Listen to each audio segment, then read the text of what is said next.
what's going on, gamers? Welcome back to another TSOUP video. I know it only happens like twice a year, but welcome to my second annual TSOUP Gamer Conference. This time I have something important I want to share with you all. The rumors are true.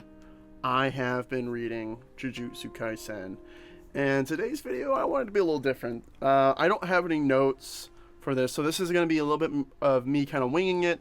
I'm going to share my thoughts of the first two arcs in Jujutsu Kaisen. I did not read the 0 chapters. I will get to that at a later point, or I might read it sooner if you guys suggest it in the comments below. But I've read the Fearsome Womb arc and the Versus Mahito arc, and I wanted to share my early thoughts and impressions of Jujutsu Kaisen so far before diving too deep into the series. So this is going to be a little bit random. I'm going to try to edit this down and keep my thoughts nice and concise for you guys watching. So also feel free to leave a comment. Tell me about what you thought about my opinions. If they suck, if you agree with them, let me know in the comments down below. But I figured this would be a fun kind of way to, test the waters and see what you guys think of like a video series like this. Because I've been thinking about it for a while. I do read some mangas here and there.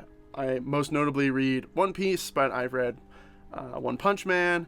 I've read some Claymore, and I've read a good bit of Bleach and Naruto. So I wanted to, as I've been reading more and more manga, I've been wanting to do something like this. So anyway, welcome to the first video of my kind of read through or read along of Jujutsu Kaisen. I'll provide the chapter numbers down below in future videos if we do that. But anyway, guys, so what do I think about Jujutsu Kaisen so far? I've been enjoying it. It's been really interesting. It's definitely a slower burn so far. It didn't really grasp me in the early chapters. I definitely would say that the second arc in the story was definitely more interesting than the first arc. The Fearsome Womb arc is good, but it didn't really grab me as much as the second, the Versus Mahito arc. And I think that's partially due to a few factors, but I kind of want to just talk about the things I like and then talk about the things I'm not entirely sure about just yet. So let me briefly summarize the first two arcs of Jujutsu Kaisen, just so we all know what's going on, even for those of you who haven't read it yet.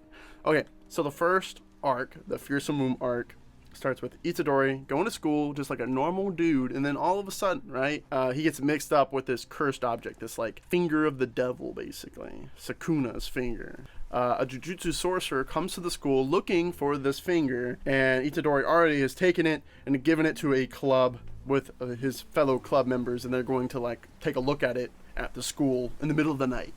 And of course, this is a horrific idea. The Jujutsu sorcerer, Fushiguro, he knows the stakes of this object. He knows that it's dangerous.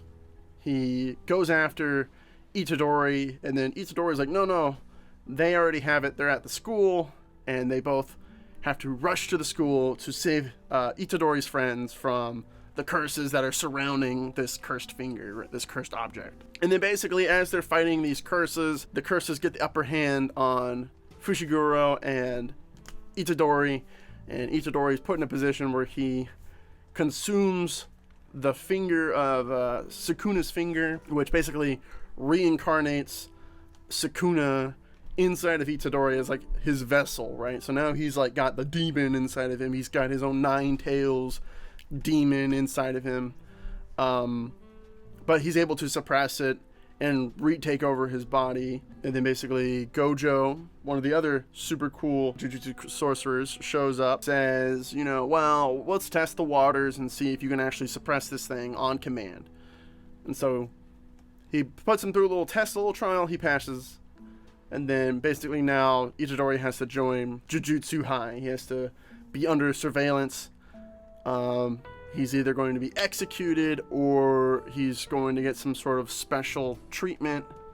And this special treatment is, go eat all the other fingers that exist in this world. Well, then we'll execute you. So, of course, he takes the second option over just immediate execution. And now he has to find all the fingers.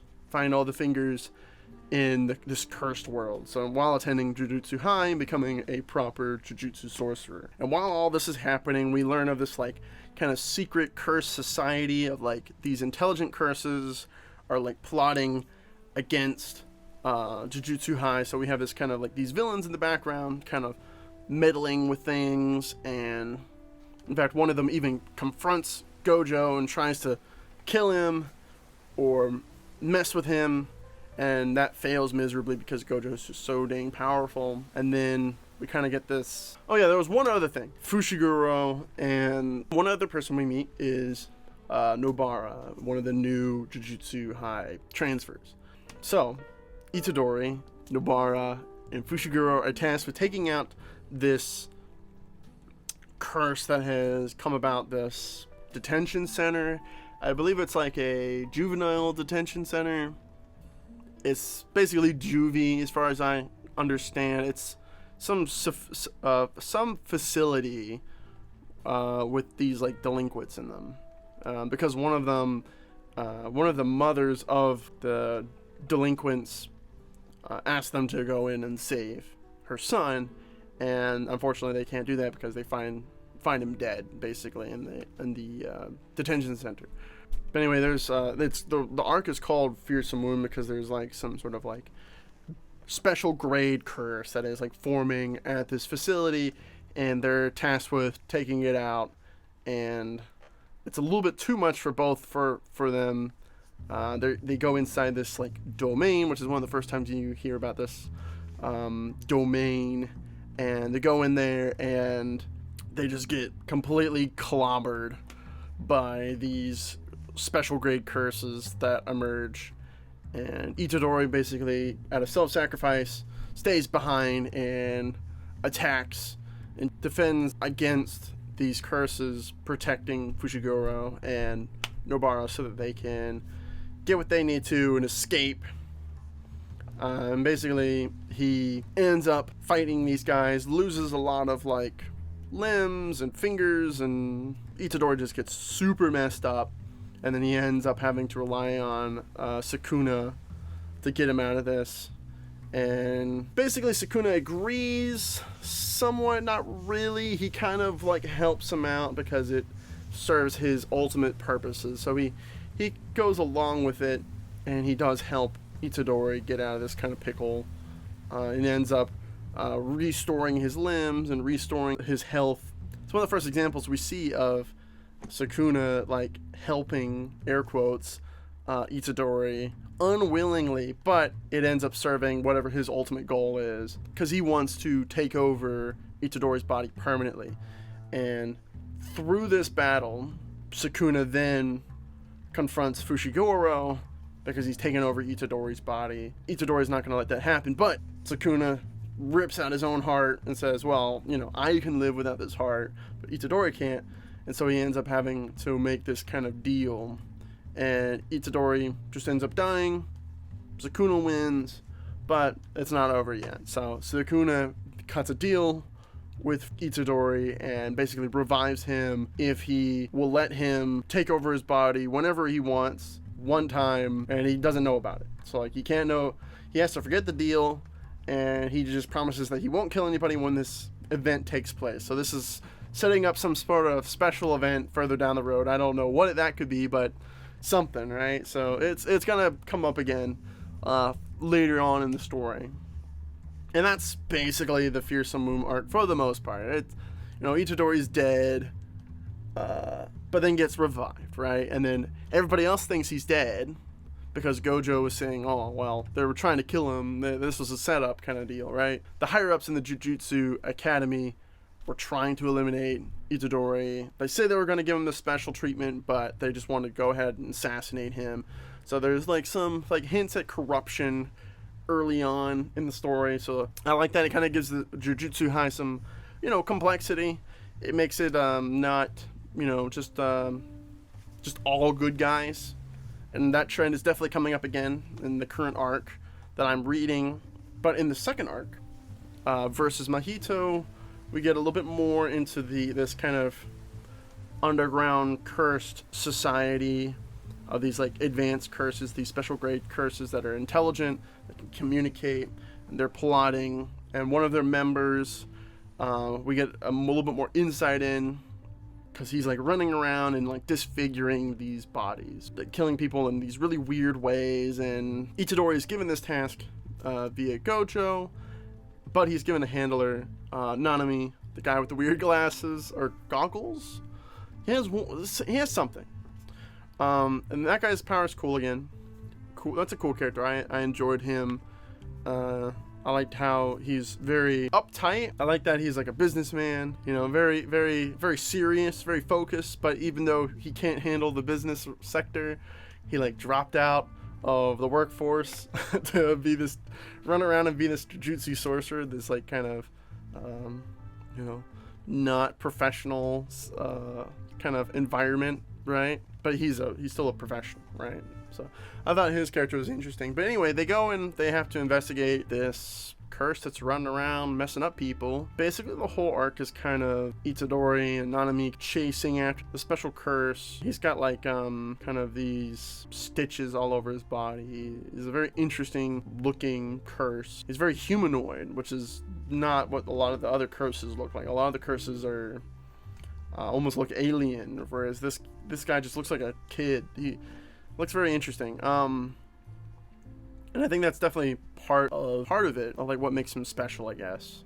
He's like, maybe he was a human that became a curse, or which I think they've kind of hinted at that can happen, that humans can become like these curses themselves, right? Like Sukuna is kind of like that, at least from what we can understand. Nanami and Itadori are investigating this curse, and they're chasing after him, and they end up finding this kid that's connected to the curse. And so they go and investigate this kid who's being bullied, and his life is not as great as it can be. He kind of lashes out on society for the way he's being treated. You know, he feels like he's at the bottom of society, and he's just kind of the butt of every joke, and he's just mistreated by the people in his school and by teachers and by kids of his age. And so he just not having a good time, right? Then this curse kind of comes up, and he's like kind of like challenges his morals and kind of fills his head with this really bleak look on reality, and kind of distorts this kid's perspective. And they're kind of chasing after this kid because they want to get a good lead on this curse through him, right? And they encounter this curse at the school. The curse ends up like killing the kid. It was a pretty short arc. The first arc was definitely a little bit longer. Basically, with Itadori's powers and Nanami's powers combined, they're able to defeat the curse. Although he does escape. He does escape last minute. He like slithers away underground, and he narrowly escapes. Earlier on in the arc, Nanami confronts him one-on-one, and then he like escapes by like destroying the wall and like collapsing the ceiling. That was pretty cool. That was a pretty cool scene. That was really smart. I enjoyed that part. He gets out.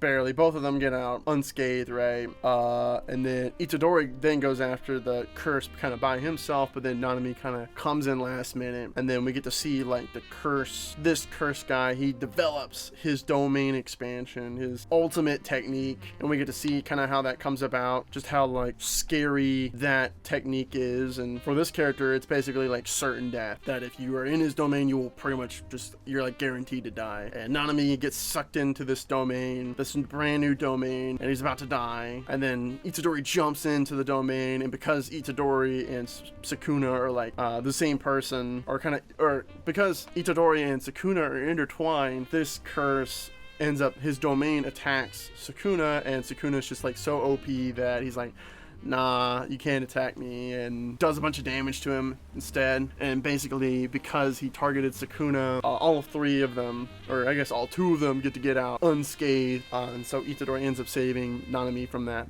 and they fight a bit more, and then the curse escapes. And that's basically the end of the arc. And then the current arc, Itadori comes back, and now we have this kind of festival at the school.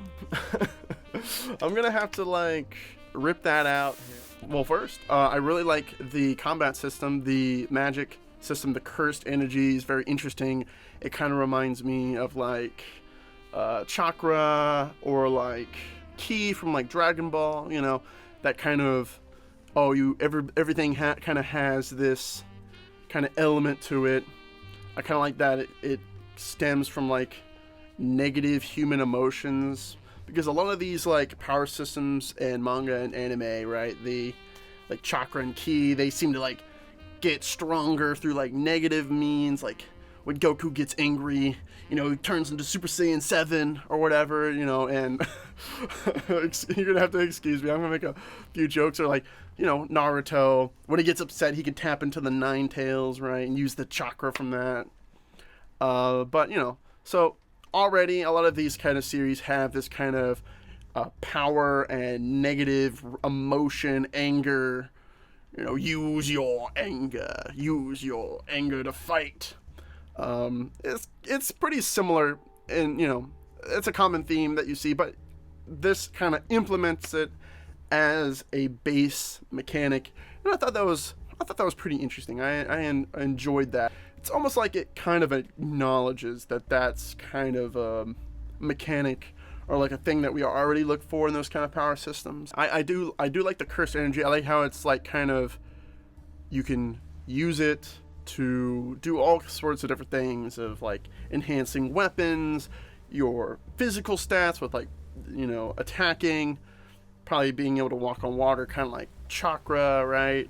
Kind of the techniques, I believe they're called the cursed techniques. So there's the cursed energy, right, which is the energy itself that like surrounds like Itadori, for example, and how he can do his like delayed punch, which was pretty cool.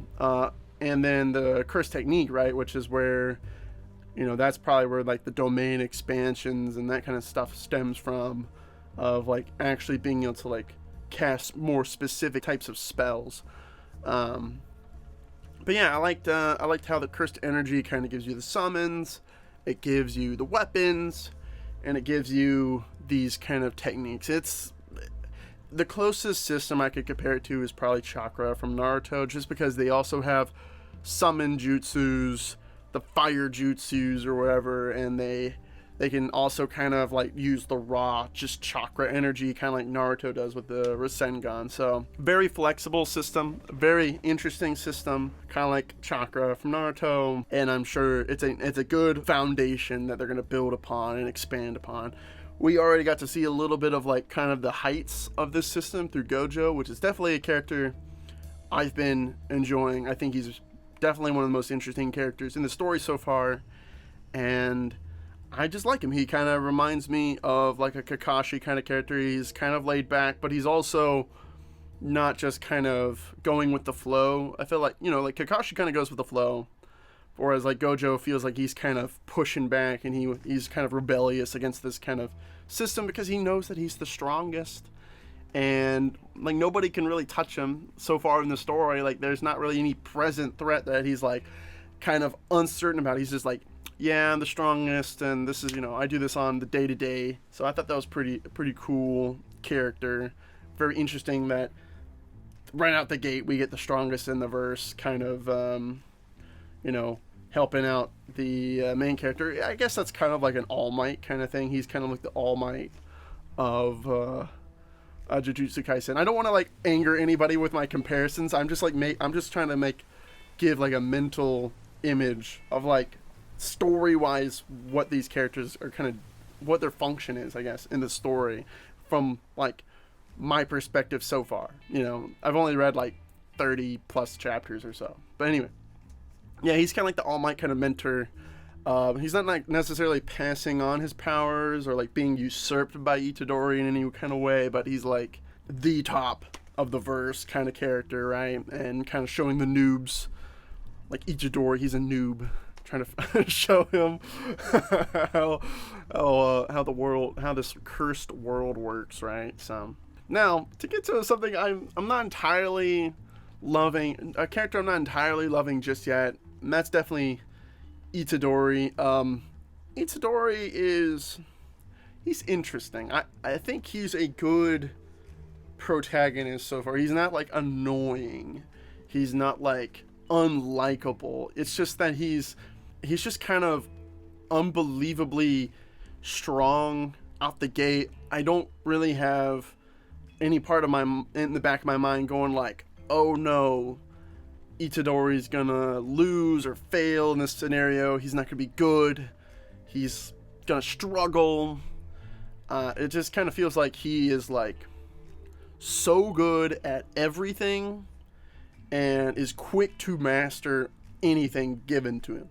And that kind of ability to just like dominate any field is just kind of not super interesting for me. Like, it seems like he kind of just takes a technique, takes it as far as it will go, and then he, moves on to the next kind of more advanced thing. So like, he had that like kind of cursed knife, he used it a good bit, broke that.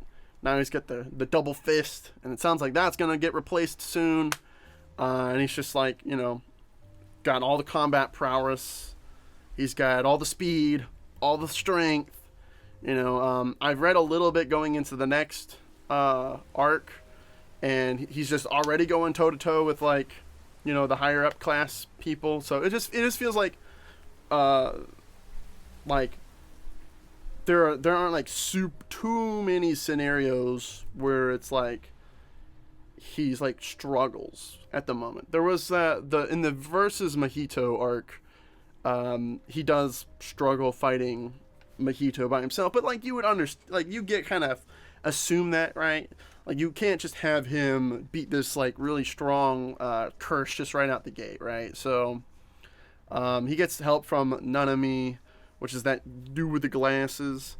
I guess there's multiple guys with the glasses, but he's got the funny looking glasses.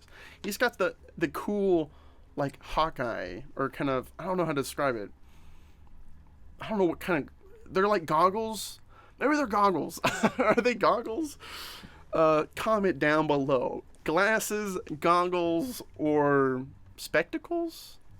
I don't know. He had one of these four, all right? But anyway, cool. That's a cool character. I thought he was interesting. I still don't get how his ability works at all. I reread it over and over again, and I'm still like uncertain. I can't tell if he cuts people in half, or like it's like some sort of golden ratio thing. Maybe that's his power. He like ratios people in real life. The most devastating power imaginable, being ratioed instead of on Twitter in real life. That's what he does. I don't know. I don't understand how his power works entirely. I might have to watch a video breakdown, like a 20-minute breakdown on it. As you can tell, my thoughts are pretty scattered. I'm going to edit this heavily edited. Characters I do like. I like Gojo. I like Nobara. Nobara's interesting. I really liked her character. She's very like all over the place. She's just has a lot of energy, it seems. Just a lot of energy. I like her perspective on things. She's a very strong-willed character, very interesting. And Gojo I also really liked. I liked how he's always meddling in something. He's super powerful and nobody can really do anything about his meddling. So I thought that he was a cool character. Characters I'm like kind of on the edge on, probably Itadori. I'm kind of like, he's interesting enough, but not like super interesting. And then Megumi, Fushiguro, kind of pretty interesting, but not like really gripping me. Definitely the characters that are gripping me most in the story are Gojo, Nobara, and I also really like Nanami. Nanami was very, very cool. One more thing I wanted to add, I made a tier list of all the different characters and how I feel about them so far, just to kind of give you a better visual. And of course my top three gotta be Gojo, Nobara, and Nanami, with A tier having Sukuna, very interesting villain, and Mahito, both of them about as equal as interesting at the moment, I would say. And then of course top of B tier, solid character, Itadori, Fushiguro. Really liked what I've seen of Todo so far, followed by Panda and Maki. And then dude from the Mahito arc, forget his name. And then I think her name's Miwa. And then Mai was kind of interesting, but less interesting overall. I don't think her design is particularly as interesting as something like Panda.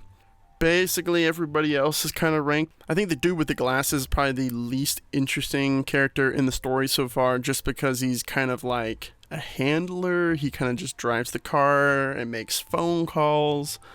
And then this tier list had some other characters I haven't met so far, so I just put them at the bottom and under haven't met. But anyway, this is how I would rank them, and I plan to do a tier list for every other video, so stay tuned for that. We're kind of getting to see like a little bit of progress report on Nobara and Fujiguro, kind of preparing for this festival. We meet some of the other characters, and I don't want to talk about them too much right now because we haven't really had a great chance to like talk about them, and only 2 of them speak English of the 2. Just out the bat, off the rip, definitely would say the panda is the most interesting of the 3 characters. just you know, off the rip. I'm gonna expand on it more in the next arc, because the next arc is very much focused on these characters kind of coming back in their interactions. So I'm gonna have notes for that. I plan to write down what I'm thinking and then word it in a way so that I'm not as sporadic in my thoughts. But I wanted to go ahead and share them because I wanted to just kind of put it out there as a series I wanted to do, and I'm going to do this, so I hope you enjoy it. I hope you guys enjoy it. Please like the video if you did enjoy. Leave a comment if you have any thoughts, opinions, or if you just want to share something uplifting. You could always use some positivity. If you like any of the content on my channel and you want to support me, a really great way to do that is to hit subscribe. All 3 of these things tell me loud and clear what you guys want. Thank you so much for watching. I hope you enjoyed, and I'll catch you in the next one. Goodbye.